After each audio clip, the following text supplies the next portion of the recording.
কিসের ভালোবাসা? যেই ভালোবাসা এমন অল্প সময়ের মধ্যে গড়ে ওঠে না, ওই ভালোবাসা এমন অল্প সময়ের মধ্যে ভেঙে আছে। এইসব ক্ষণিকের আবেগের আমার কাছে কোনো মূল্য নেই। আমি তোমাকে ছাড়া বাঁচবো না। বাঁচবা কি করবা এটা আমার জানা দরকার।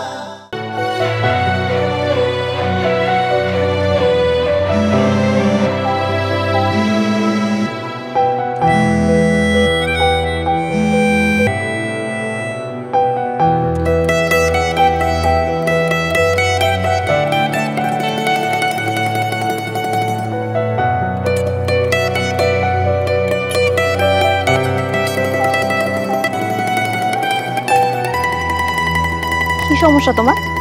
কি চাই এখানে? আমাকে এত অপমান করার পরেও তোমার স্বাদ মিটে নাই? এতগুলো প্রশ্নের জবাব আমি একসাথে কিভাবে দিব আদুরি? আদুরি, আমি আর কিছু বলতে চাই না। আদুরি, আমার ভুল হয়েছে, সব দোষ আমার। তুমি প্লিজ আমাকে ক্ষমা করে দাও প্লিজ। সব দোষ আসলে আমার কপালে, নয়তো আমি সবকিছু জেনে শুনেও তোমার সঙ্গে গেছি। আচ্ছা, তুমি এখানে কেন আসছো? আমার যতটুকু মান সম্মান বাকি আছে ওটাও শেষ করার জন্য আসছো এখানে? কি চাও লোকজন জানুক সবকিছু?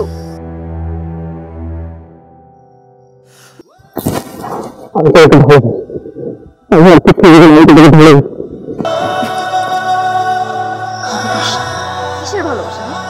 যেই ভালোবাসা এমন অল্প সময়ের মধ্যে গড়ে ওঠে না, ওই ভালোবাসা এমন অল্প সময়ের মধ্যে ভেঙে আছে।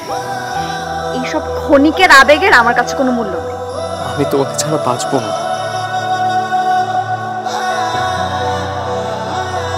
বাঁচবা কি করবা এটা আমার জানা দরকার। এই মুহূর্তে আমার পরিবারের সম্মান আমার কাছে সব থেকে উপরে।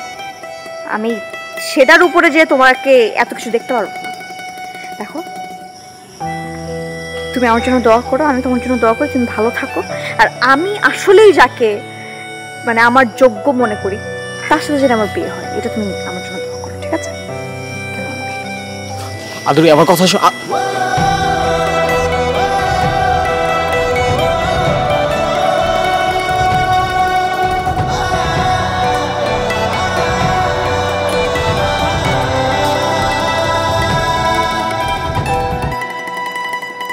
খালা, ও খালা, আমি আলম।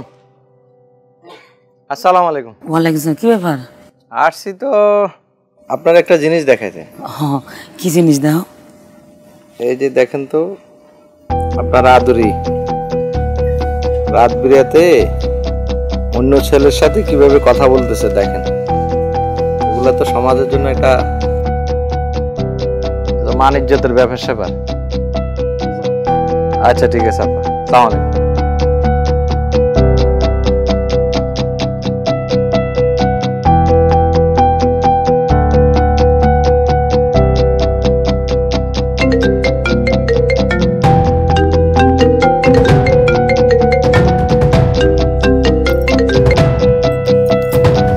হ্যালো। কথা আছে না বেন সাহেব, উপর দিকে থুতু ফালাইলে মানে স্যাপ ফালাইলে নিজের মাথায় পড়ে। কি বলতে চান ঠিকভাবে বলেন, ঝেড়ে কাশেন না কেন? ঝেড়ে কেসে কইতেছি, একদম কাজ ভালো করে দিয়েছি ঘর থেকে। শুনেন, আমি যে এই কথাটা বলবো সেটা আপনি শোনার জন্য একদম শরীরে শক্তি নিয়ে থাকেন। আপনি কইছিলেন না আমার মেয়ে আপনার ছেলে নিয়ে পিছনে ঘুরে? না, উল্টাটা হয়ে গেছে। আপনার ছেলে আমার মেয়ের পিছনে ঘুরে, তার মানে কি আপনি লেলাই দিছেন? মুখ সামলায় কথা বলেন। আমি কিন্তু মুখ সামলায় কথা কইতেছি, এই জন্যই তো আওয়াজ আমার নিচে কাশতে হয়। শুনেন, আপনার গুণধর ছেলে আমার বাড়ির সামনে ঘুরঘুর করতেছে ফকিরের মতো। কি বলেন এসব? জি, সাবধান করে দিতেছি, আপনার ওই সুপুত্রের সামলান, নাহলে কিন্তু গায়েব হয়ে যাব একেবারে।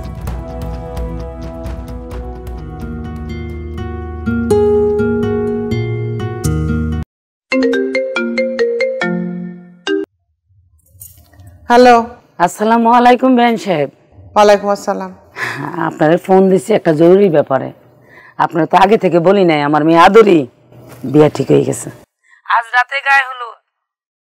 আসলে আশেপাশের মানুষটা কাউরে কই নাই, মানে আপনজন আপনজন দেখা দাওয়াত দিছি, কিন্তু আপনাকে তো দাওয়াত দিতেই হইব, নয়তো আমার বড় মেয়ের উঠতে বসতে আপনি খোটা দিবেন। চলে আসেন সময় মতো, ঠিক আছে? ও আচ্ছা, আরেকটা কথা, আপনার ওই দুষ্ট ছেলেটাকে সাথে নিয়ে আসবেন না। আপনি বলছিলেন না আমার মেয়ের জন্য ছেলে খুঁজে পাইবা না? পাইছি, সোনার টুকরা। ছেলে করে কি? আপনার ছেলের মতো আমেরিকাতে ওই গাড়ি মানে ট্যাক্সি সিএনজি এসব চালায় না, ইঞ্জিনিয়ার, বিদেশে পড়ালেখা করে, বড় ফ্যামিলি, উচ্চ ফ্যামিলি, কোনো সমস্যা নাই, অভাব নাই, ভদ্র ফ্যামিলি। শুনেন ভাই, সময় মতো চলে আসেন, দেরি করেন না। আপনি না থাকলে হইব? আপনি দেখবেন না চোখের সামনে আমার আদুরের ইঞ্জিনিয়ার সাথে বিয়ে হইতেছে বড় করে। আইসা পড়েন। রাখি।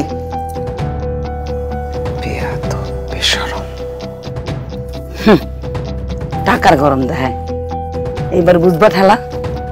ইঞ্জিনিয়ার, উচ্চ বংশ, বহুত শুনাইছো, এবার দেখলো তো টাস খেলে কে যাবো আমার আদুরের কই বিয়ে হইতেছে।